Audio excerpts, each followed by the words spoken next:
You are watching part four of my series on Sheila LaBarre. If you haven't seen parts 1 through 3, then that's fine by me. I'm sick of this woman. I've made a promise to myself that I will never again fall down a rabbit hole as deep as this one. I know more about this woman than I do myself, but thank you for taking the time to watch them. I really appreciate it. The prosecution kept their cards close to their chest. After 130 days, they still had provided nothing to the defence team except Sheila's arrest warrant. In August 2006, the defence pushed for a hearing, but for some reason, Sheila was convinced she was getting released on bail. She thought that she would walk out that day and be back at the farm on house arrest. During phone calls leading up to the hearing, she would tell her sister Lynn just how much work she was going to have to do once she got back. But the farm wasn't hers anymore, and the road leading up to it was lined with flowers. Carolyn created a shrine for Kenny on the tree by the front gate. She would visit every day. There were Christmas trees, hockey sticks, and baseball hats, and Pez dispensers, Kenny's favourite candy, at the site. It was the only place she had to grieve for her son. The prosecution argued Sheila was a flight risk, and for that reason the case was moving slowly, and that the reason the case was moving slowly was due to the fact the way Sheila disposed of the body.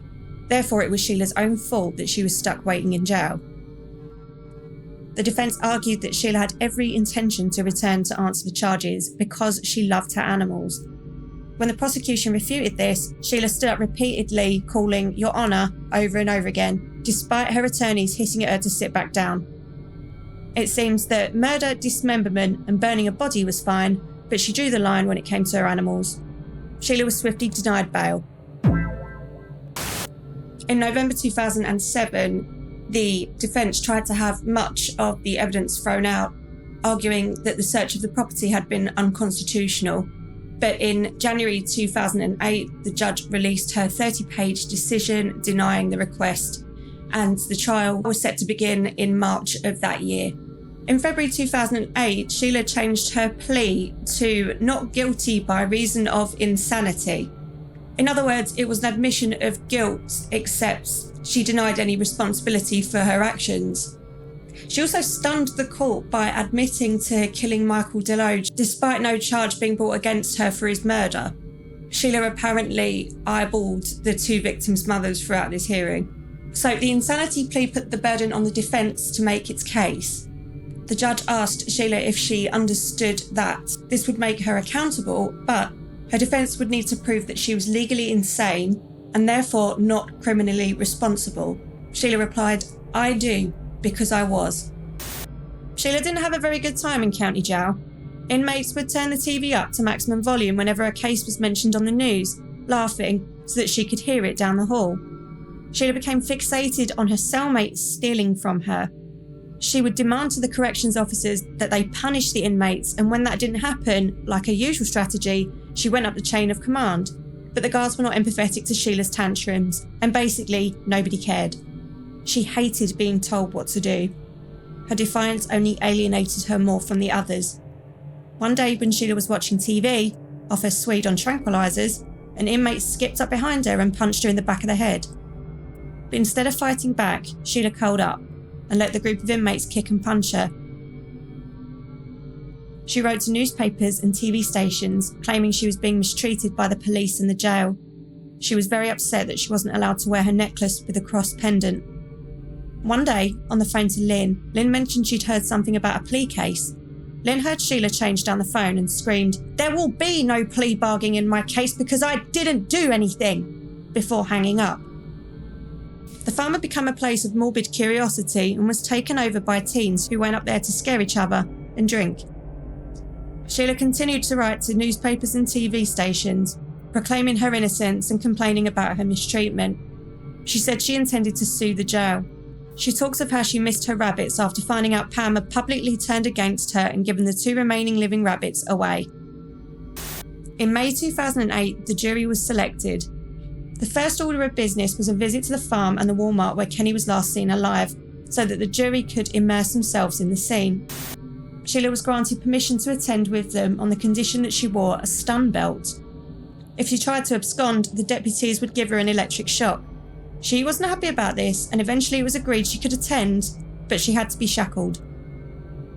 The defence presented their opening statement, and it was made clear to the jury that the trial was not to contest the murders, but to deliberate if Sheila was legally insane at the time they took place. Defence attorney Brad Bailey was confident in addressing the jury. "You will know insanity when you see it, and you will see it in this case. By the end of this case, you're going to see it boiling right out and over the top." By the defence's own admission, there was no evidence to support Sheila's claims that either Michael or Kenny had ever molested anyone. Her defense attorney described her as a deeply, deeply sick individual. She was a woman deluded that all men in her life were child molesters. A woman who, during a near-death experience, had seen God, who told her in Hebrew that her purpose in life was to kill paedophiles. A woman who believed she was an avenging angel on a mission. Evidence would show how LaBarre executed domination over men, including forcing them to give her power of attorney, something evidence may show she believed in her mission. Jurors also heard how Sheila believed that the farm was haunted by a ghost called Captain Shaw, a sea captain, and Bailey said that she had believed that the ghost had tried to attack her and choke her. I didn't mean to put Captain Shaw next to Lynn's testimony, so I'm sorry about that. Lynn testified that she had witnessed at least 2 occasions where she saw their father molesting Sheila. She told of how her dad would bring various uncles to the house who would grope the children. If Ruby, their mother, ever saw it, she would voice her disapproval and lead them away, but she never actually put a stop to it. When Lynn was 18 and Sheila was 14, Lynn got married, and Sheila alleged that her new husband had exposed himself to her, which was later established to be a lie. Years later, Sheila would call her a lot from the farm, and during these calls, she was often convinced that someone had broken into the house. Lynn would hear her walk away from the phone, get her gun, shout into the ether and fire a few rounds, and then come back to the phone and continue like she'd never done it. Lynn said that following the death of Dr. LaBarre, Sheila had rapidly declined, gaining weight and just not taking care of herself anymore. She described one occasion during their brother's funeral where their mum had whispered to Lynn about Sheila gaining weight. Sheila overheard this and spun around, shouting and swearing in front of the entire congregation, right next to her brother's casket. In Sheila's defence, her mum shouldn't have been commenting on her weight standing next to her son's casket. But nevertheless, it was an inappropriate reaction. During the conversation with the police officer about the man Lynn later confirmed to be Michael, she confided that "There isn't anything I've heard that I don't think my sister is capable of doing." The defence's psychiatrist, Mr. Malcolm Rogers, told the court he believed that Sheila projected her childhood trauma onto others, and the tapes were an insight into her descent into madness. Her police interrogations were replayed in court. The defence strategised that these showed her disconnect from reality. In these, Sheila would angrily deny that she ever referred to Kenny as being in the bag, or that she burnt anybody, because she didn't kill anyone. Dr. Roger Gray, another defence psychiatrist, described Sheila as a deeply traumatised woman who was molested extensively as a child. She grew up to believe that the people around her were paedophiles and rapists, the way that the adults had shown her as a child. She was psychotic, saw everybody around her as demons. Her obsessive focus on paedophilia and the abuse of her animals were 2 recurring themes in her life. And along with this, the belief that she had the ability to become judge, jury, and executioner. He told the court that during an interview with Sheila, she had told him that both Kenny and Michael had come to her in dreams and thanked her for killing them because they were paedophiles. He spoke about a key component that was missing to Sheila's psyche, a lack of self-insight. When she accused people of wronging her, she had no realisation of her own role in the situation that had occurred. Her arguments were always litigious in nature and threatening law whilst not being beholden to any herself. She told people she was a doctor, a lawyer, a member of the Bush family, various specialists, and all the while assumed that people wanted to know this information, like she was somehow important. She talked on the tapes of how she could read minds. but Dr. Rogers pointed out this was often a projection of her own issues. Other people were liars, ill, disturbed, perverted, been abused as children. All that Sheila was, and all that Sheila is.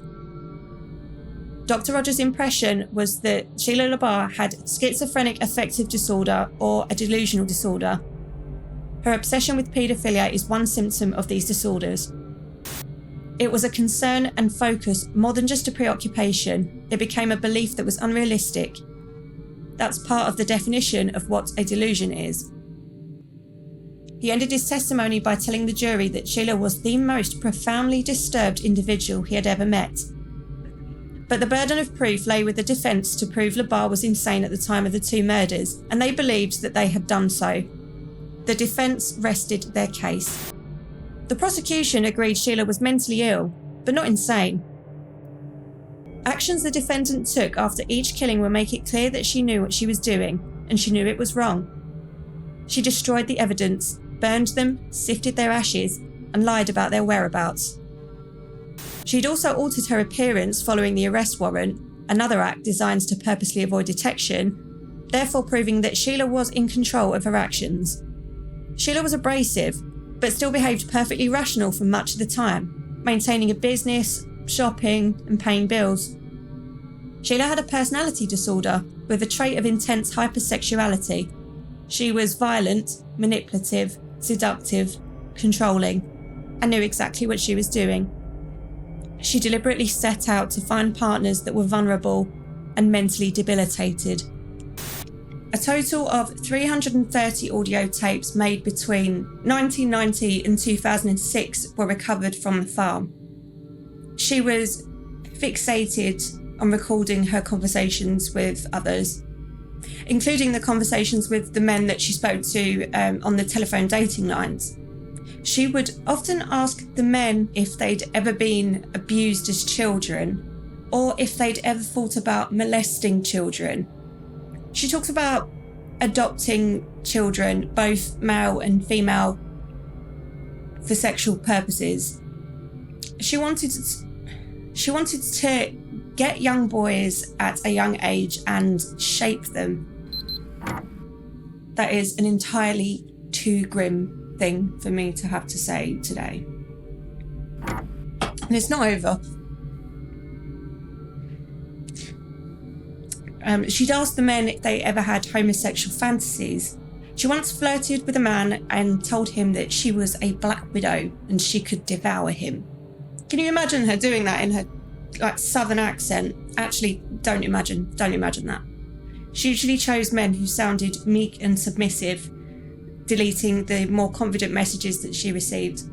There was a tape of Sheila questioning Michael on whether his mother was a prostitute, of which Michael responded to with one-word answers.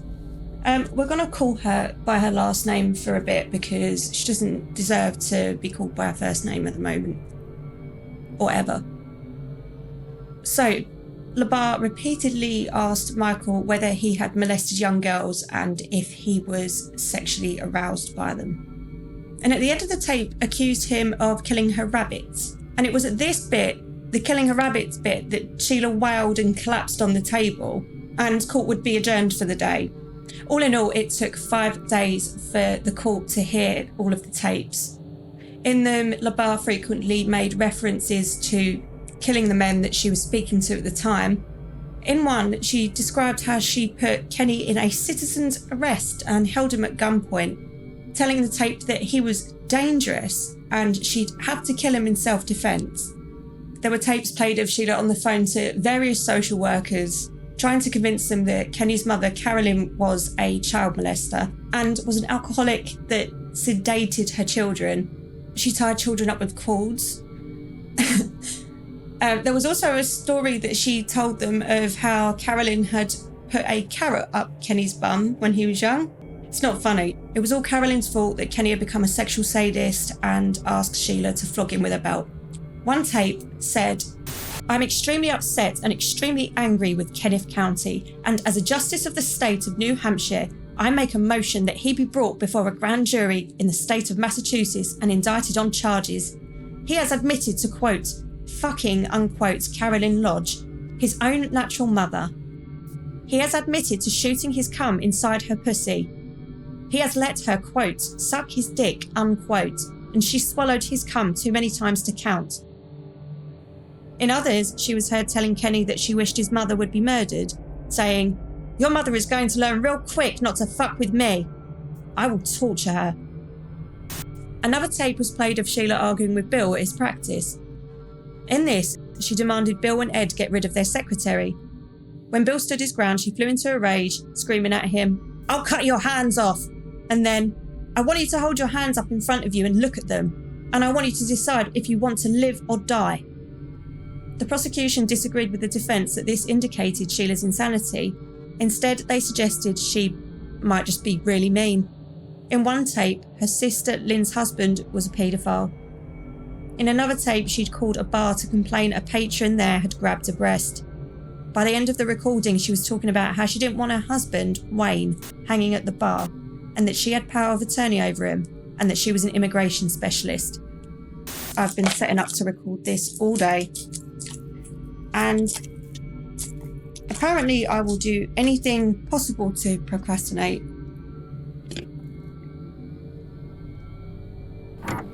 So Sheila had a friend called Brenda who testified in March 2006 that Sheila had called into the house and they were sitting chatting, talking about Brenda's dog who was sick and old and would only eat pizza from a certain place. So Sheila offered for them to go and pick up some, so they went outside. And Brenda was really shocked to find Kenny sitting in the back of Sheila's truck. He'd been sitting there the entire time that Sheila had been there. And to my understanding, in New Hampshire, it's pretty cold in March. He had a massive oversized coat and hat on, but Brenda could still see that his face was covered in bruises. He wouldn't speak or look up and just stared at the floor the whole time, answering yes or no to Sheila's questions. A few days later, on the 22nd of March 2006, Brenda took her son to Sheila's farm because they wanted an opinion on, I think it was a van that Brenda's son wanted to buy.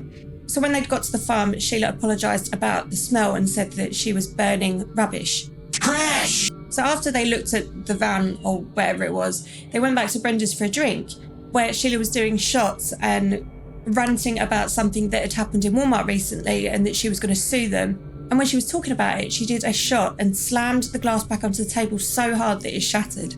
In this conversation, she told Brenda that she knew how to murder someone and she made stabbing motions with an imaginary knife. Later on that evening, Brenda drove Sheila back to the farm. Back at the house, she saw that Sheila's couch was pulled out with the cushions thrown off it, and that there was a really horrible smell that she thought was coming from the basement. On the 24th of March, Sheila went back to Brenda's house to collect her boombox from the porch. When she arrived, Brenda was on the phone, but she overheard Sheila telling her sons that Kenny was a paedophile. She quickly got off the phone and convinced Sheila to go to the supermarket with her, where Sheila continued acting strange, saying things like Bill LaBarre had married his cousin and his kids were a product of an incestuous relationship. But before Brenda could ask her any questions about this, Sheila struck up an argument with someone behind the meat counter, so that conversation was ended. When she dropped Sheila back to the farm later, there were 2 police cars parked at the gate of the farm. She told Brenda to wait there and she went and spoke to them for a bit. When she came back, she told Brenda that her boyfriend was missing and that if anything should happen to her, can Brenda look after her dog? Brenda's testimony was really important because it slotted right into the timeline of Kenny's murder. One day, Sheila came into court with braids in her hair. She'd learnt that James Brackett, her ex-boyfriend, would be testifying that day. James testified how Sheila used to tell him that if she wanted to get rid of him, she'd throw him in the swamp behind the house, or put him in a snake pit in Alabama. Sheila giggled in court when she heard this. Her former tenants described how she refused to pay for routine repairs, instead blessing them with abusive voicemails every day. But she had stopped on Christmas Day and Boxing Day and resumed from the day after, and she clarified she'd done that to show that she cared about the family's children. One afternoon, the tenants had come home to find out that someone had poured bleach into the fish tank. The burners on the stove were in full blast, and the furniture was broken. The mattress upstairs had been smeared with Sheila's menstrual blood, and on the wall was written, "Vengeance is mine, saith the Lord." A gross bitch. The prosecution's case was much more based on the facts. Dr. Mariana Sorg, an anthropologist, testified that human bone fragments were recovered from the farm. She identified remains of tarsals and metatarsals, some bones from the spine, skull fragments, a rib, a radius and an ulna of a forearm, and 3 teeth. These were found in the burn pit, and the fire would have incinerated all the DNA, but mitochondrial DNA is found in teeth, which survived the fire. And something new that I learned today is that mitochondrial DNA can only be inherited from the mother, so Carolyn could give a sample for the DNA to be compared to. In total, there were more than 100 samples of bone fragments and teeth. And in the buckets of ash that were lifted from the burn pit, they identified another 10 different species of animal.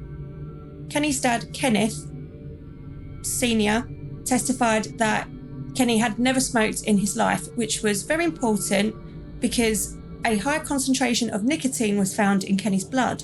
Now, I hear you, Vicky, what are you talking about? You already said that the DNA in the burn pits would have been destroyed, so how would you get any of Kenny's blood? Well, the house was covered in it. On the 26th of February 2006, Sheila's farm was taped off as a crime scene. Around 180 police covered 2,000 acres in the next 48 hours, including neighbours' land and nearby woods.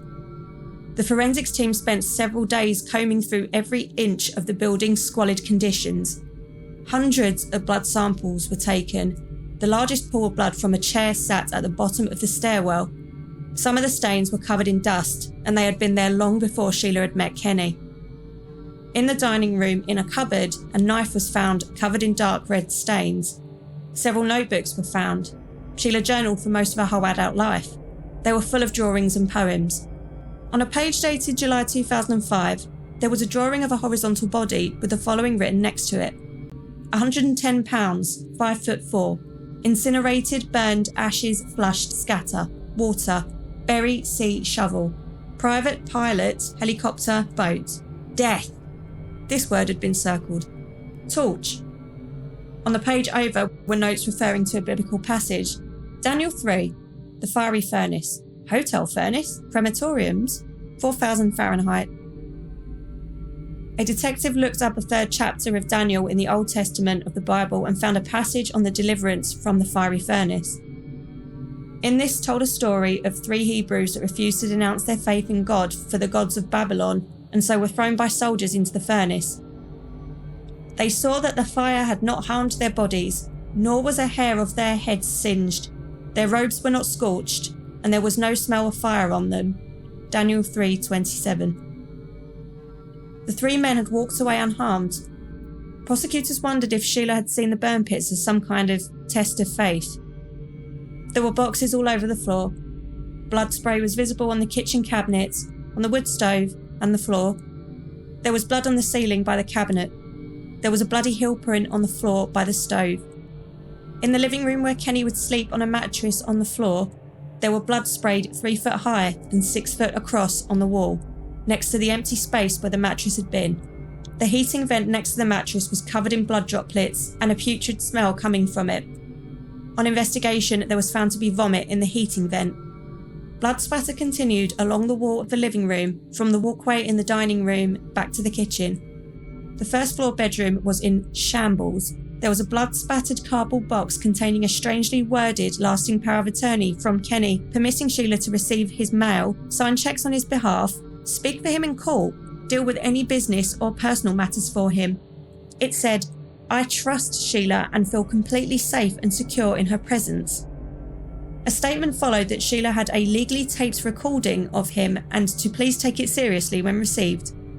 The statement was written in first person as Kenny, but in Sheila's writing, and dated the 10th of March 2006. A chair with a seat cushion missing sat next to the box, with flecks of blood on it. 10 VHS tapes were found containing footage of a visibly beaten Michael Deloge, confessing to various crimes and accusing his mother of allowing men to molest him. Michael's mum, Donna Boston, testified that in 2004, Michael and Sheila had come over to celebrate her birthday. Towards the end of the visit, Sheila had turned to Michael and said, "You have something to say to your mother or I'm leaving." To which Michael looked uncomfortable, but turned to Donna and said, "You raped me. You assaulted me." Donna said that she was stunned at this and all she could do was shout at the two to get out of her house, and she didn't want anything to do with them anymore. Fair enough. Even on the stand, Donna burst into tears and was too distressed to be questioned anymore, and she was led away, crying still that the accusations were 100% not true.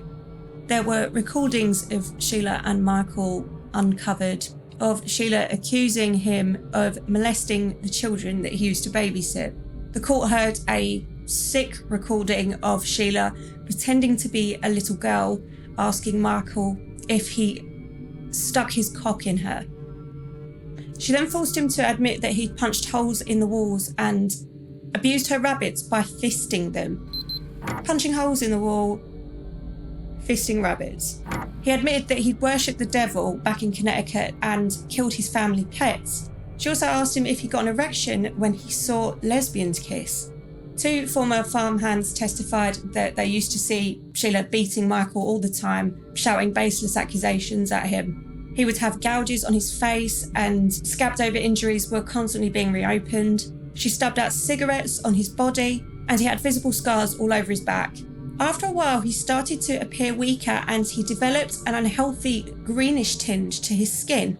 And then suddenly he was no longer there. Sheila had told them that Michael had gone back to Connecticut. Another man who'd had a short relationship with Sheila before breaking it off testified that she'd come after him, going to his mother's house and kicking in the door. Back at the farm, forensics found clothes that belonged to Michael, some of them partially burnt. And in early 2008, forensics recovered from the septic tank a broken mobile phone, 3 spent shell casings, and a birth certificate for Michael that was still legible as it had been kept in a protective sleeve. In the laundry room, putrefied wet clothes were pulled from the machine. A blanket smelled strongly of vomit and decomposition. 1/2 gallon of laundry bleach was found in the half bath. A half bath? Oh. Okay. The first floor bathroom covered in blood cast off across the tiles in the ceiling. LCV showed up bright blood stains all over the sink and the bathtub. Outside, 3 burn pits containing bone fragments confirmed to be human, what looked like a human tooth. The police found more burn sites around the property no longer in use. In the ashes, they found remnants of a zipper from some clothing. Another person who stayed at the farm and didn't take their belongings with them. The burnt mattress outside was found to have been set on fire with the springs compressed, like a heavy weight was on it at the time that it was burned. On the springs themselves, a substance was found that was consistent with adipose, human body fat. On a wall by Sheila's pickup truck was a coat covered in blood. There were 2 yellow 5-gallon barrels next to the burn pits and some more empty barrels in the back of Sheila's truck that smelled strongly of diesel fuel. A nearby gas station confirmed that Sheila had filled them up with diesel on the 17th of March and again on the 25th of March. None of the active vehicles on the farm ran on diesel. The prosecution wrapped up with 12 hours of psychological evaluations with Dr. Arthur Drucktanis, Director of New England Psychodiagnostics and Professor of Psychiatry at Dartford Medical School. Initially, as all psychiatrists seem to love doing, they spoke about her childhood. She remembered her father as 2 different people, sober daddy and drunk daddy. She described some of the memories that she had of her dad molesting her when she was young. She'd gone on to regularly dream about this, dreaming that her dad was touching her and that she wanted to die in her dreams. They talked about what happened to Sheila as a child and how it had confused her idea of sex. Sheila knew that it was a known fact that some people who were molested as children later go on to fantasize about molesting children. When he asked her if she hated paedophiles, she said, "I don't hate paedophiles. I don't approve of what they do. I'm not looking for them to be banished from Earth. We all make mistakes. We all have kinks. We all have sexual fetishes. I don't hate paedophiles. I just don't want to date them anymore." It appeared Sheila had an inner conflict about her own fantasies. Dr. Drucktanis asked her about the death of Kenny. and she told him that it had been an accident. So, during an argument, Kenny had run into the first floor bathroom. Sheila said that she'd stashed $2,000 in there and that she thought Kenny was going in there to take it, and so she lunged after him. They struggled, he slipped, and he hit his head on the bathtub. At this point, Sheila had cried, describing the sound that his head had made. She believed that one of Kenny's wishes would be that his mother, Carolyn, would never be allowed to touch him again, so she cremated his body. A lovely story, very well rehearsed, except that none of it matched the evidence on the farm.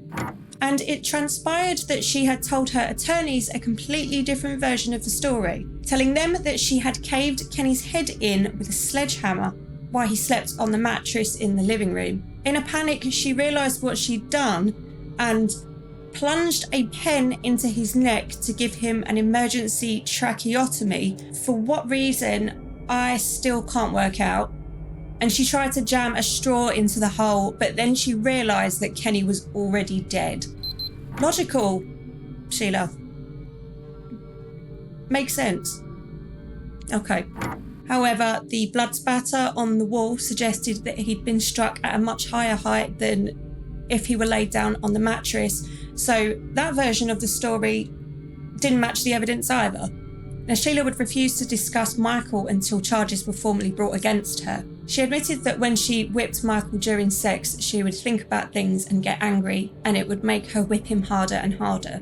But she did tell Dr. Drutanis that Michael had hurt one of her favourite rabbits, Snooky, and burnt his paw, and then apparently looked at Sheila as if she was next. So she beat him with a 4-foot chain until he was unconscious in self-defence.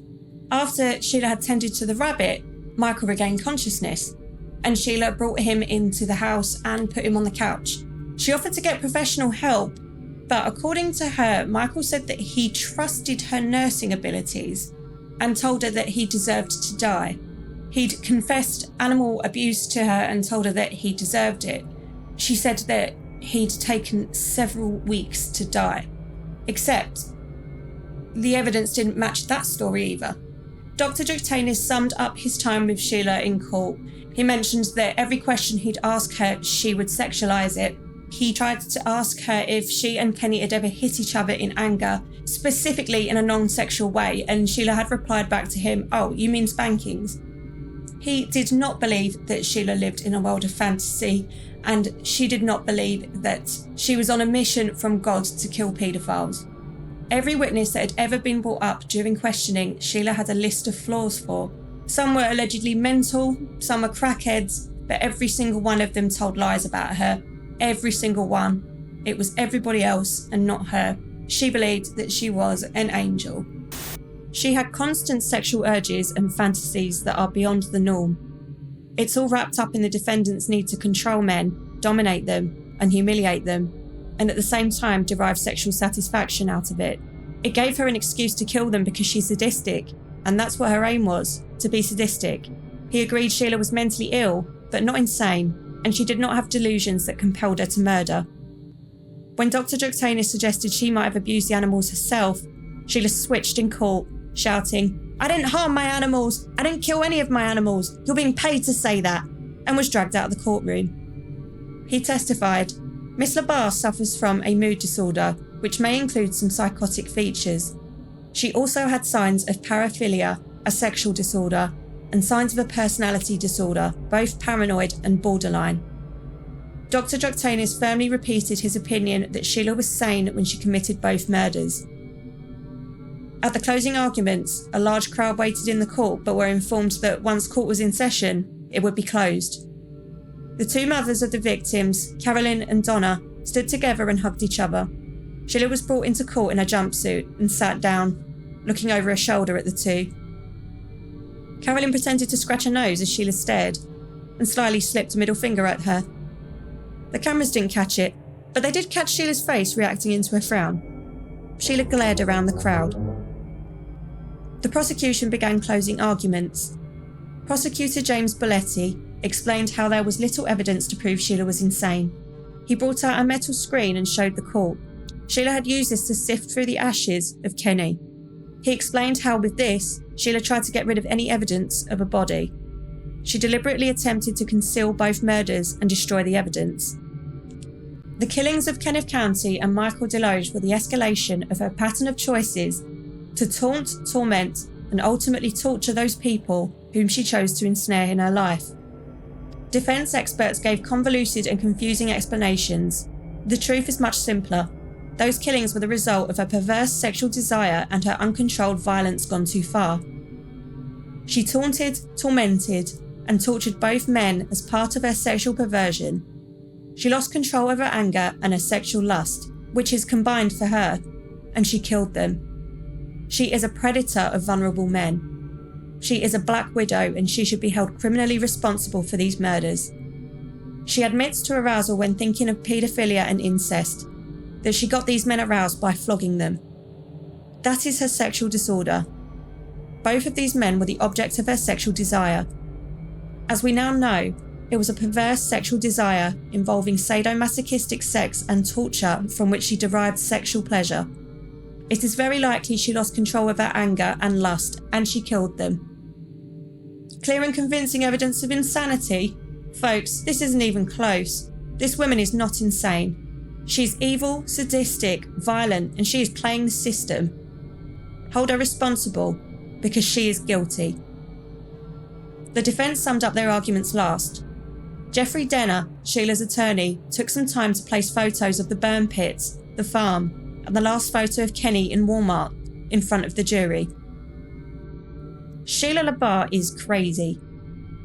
Sheila LaBarre is utterly crazy. Sheila LaBarre is a severely disturbed woman. Sheila LaBarre is nuts. Whether you call it crazy, whether you call it nuts, fruitcake, Fruit Loop, it basically gets to the same place.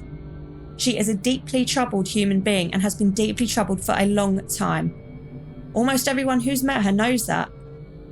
Why did these murders happen if she's not crazy? If she's not insane? If she's not suffering from an actual deluded psychotic illness? You cannot identify any other rational motive for why she's done what she's done. On the one hand, you have bunnies running around and ponies and horses, and there's love. On the other hand, you've got hate and paedophiles and everything that's inconsistent with the first world. She wants revenge, and at the same time, there's a part of her that's a decent human being. She wants to be liked. She wants to be loved. She wants to be protected. You see an absolutely tortured soul whose inner torture is regularly played out in the external world. If the police admitted on the stand that they made a mistake, they could be held liable. That it was not Sheila just being Sheila, I'm happy to look you all in the face and say that we have met our burden. And on the judge's instructions, the court recessed. The trial had overrun by 2 weeks. Sheila was quiet and shook her attorney's hand. She told him, "And now the chips will fall where they fall." She seemed satisfied with the way that Denner had brought her case. The jury deliberated for 2 days, and on the 20th of June 2008, they had reached their verdict. Both charges were read to the jury. Both verdicts were the same: sane and guilty. Sheila did not react upon hearing this, but Carolyn let out a gasp with the verdict of her son's murder. She and Donna hugged each other, and the prosecution was also emotional. Donna didn't make a victim statement as she was too emotional. Michael's stepmother, Joy, called Sheila the most evil villain this country has ever witnessed. A family friend said that Sheila would go to hell, and there was a cheer from the victims' families in the courtroom. Carolyn made her statement. Sheila LaBarre took advantage of my son, who was a kind, caring, gentle young man who could not socially defend himself. She was a master of evil. Sheila LaBarre stripped my son of all his dignity and self-worth, and in the end, she murdered him. Carolyn told the judge she was haunted by the idea that she could have helped him. "I could not reach you, Kenny. I was so close. I am so sorry." The judge didn't fuck about at the sentencing. "I hereby sentence you to 2 life without the possibility of parole sentences at the New Hampshire State Prison." Sheila smiled and looked relieved and told her legal team, "I never wanted anyone to think I was crazy." Her attorney would later say that this comment has to be the greatest indicator of the depths of her insanity. Due to Sheila LaBarre having no shame, she appealed in 2010. but it failed abysmally. Now, following the trial, there were some revelations that were made. So, you remember the bag that Sheila pointed to and said that's where Kenny was? You know, when she pointed and said he's in the bag? Well, it turned out that there was human remains in there. However, it was proven that it was neither Kenny's nor Michael's. A set of human toes were also found on the property, and again, neither were a match for Kenny or Michael. After the trial, Sheila underwent another psychiatric evaluation and was found to be of sound mind, so she was transferred from the county jail to New Hampshire State Prison for Women. Why do I say it like that? New Hampshire State Prison for Women in Goffstown. She occasionally wrote to her sister Lynn, usually asking for money. Apparently there was a big scramble for her estate, including from her legal team, who said that she owed them money for defending her. Bill's family was not one of them, and his daughter Laura said that they would not fight for the farm. Jeffrey Denner, Sheila's attorney, later said that he genuinely believed that Sheila was insane, but acknowledged how difficult an insanity plea was to make a case for. But he said that sooner or later he thought that Sheila would end up in a psychiatric facility. She was later transferred out of the women's prison to a prison in Longfellow Place, Boston, Massachusetts. For what reason, they didn't specify, but there were reports from the inmates that Sheila had been threatening to charcoal them, probably in a desperate attempt to cement her notoriety as a serial killer. Her current parole date is 2106. In March 2009, Kenny's family filed a suit against the New Hampshire police, citing negligence. They believed Kenny could have been saved had they stepped in when they attended the Walmart. They claimed unspecified monetary damages. In May 2009, the farm was sold at auction, and over the months the land would be cleared and the buildings gutted and refurbished. They brought in a priest to the farm and had an exorcism performed. They allowed Kenny's mother to keep the shrine of Kenny's memory at the tree by the gate. In June 2010, Sheila's appeal was rejected, and she is now serving her sentence at Homestead Correctional Institute in Florida. Whether the findings of the ashes and the set of toes were the same person or not, that's still at least 3 victims, and tips Sheila LaBarre officially into serial killer territory. Now, I have researched this woman so much that my brain has turned to soup, but I have formed my own theories about what happened on the farm, and I'm going to subject you to them. I don't think that Michael was the first. I think that she didn't kill anybody before Bill, but that when he died, her behaviour escalated. What I think is that she accidentally killed like a farmhand or someone before, and because we know how sexually gratified she gets from dominating men, accidentally killing this man would have made her realise the power that she had over people. I think that she already thought that she was smarter than everyone else, and that if she could get away with covering up this accidental killing, then she could just get away with anything else. Studies from the past and other shit have shown that people admit that they would do some really dark things if they knew that there was never going to be any consequences. Anyway, I think that Sheila's stories were full of half-truths. So I think that she beat him with the chain. I think that's true. But he escaped, and that's when the neighbour saw him stumbling down the road looking all bloody, saying Sheila's name. I can't remember which of the books I've read gave these theories. I think it might have been The Burn Farm by Kevin Flynn, maybe? I will double check that. But there's some theories of how Sheila killed Kenny and Michael that seem plausible. Sheila caught up to him in her truck and brought him back, where ultimately she took him home, shot him 3 times and burnt him in the burn pit, but then flushed his mobile phone, his birth certificate and those shell casings down the toilet, and they got trapped in the septic tank, which was where they were later found. Personally, I think that she was poisoning them both with nicotine. Irony. I think that she was poisoning them both with nicotine, and I think that because all the witnesses for both of them comment that just before they went missing, they had a really unhealthy greenish tinge to their skin, which is what nicotine poisoning is known to do. And I think that that's one of the key things that she did to them in order to make them weaker and for them to be unable to fight back. I think this might be another book theory. It might be from the same book. But that's why Kenny was vomiting in that tape when she was trying to force him to admit he was a paedophile. So the theory is that when he fainted and she got angry at him fainting on the tape, after that she stabbed him in a rage and beat him to death on the mattress that was later found on the burn pit.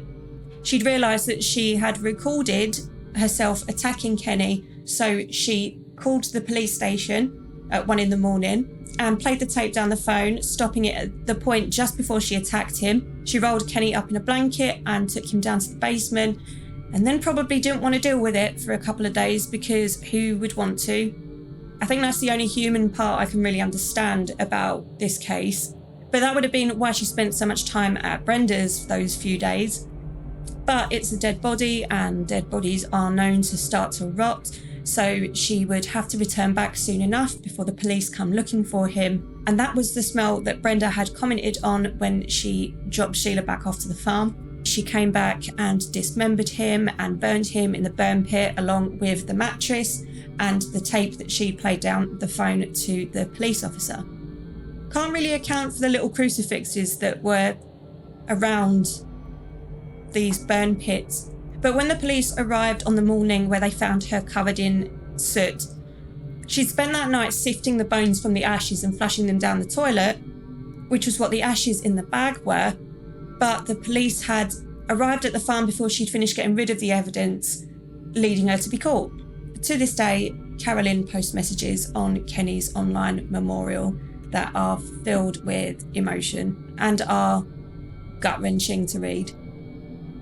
Ultimately, the painful truth is that Sheila LaBarre is the only person who knows and who will know what happened on that farm. And she has probably talked herself into believing something else. Not that it matters anyway what she thinks, because she is a fucking scumbag. Fuck Sheila LaBarre. What really matters is the trail of broken lives she left in her wake.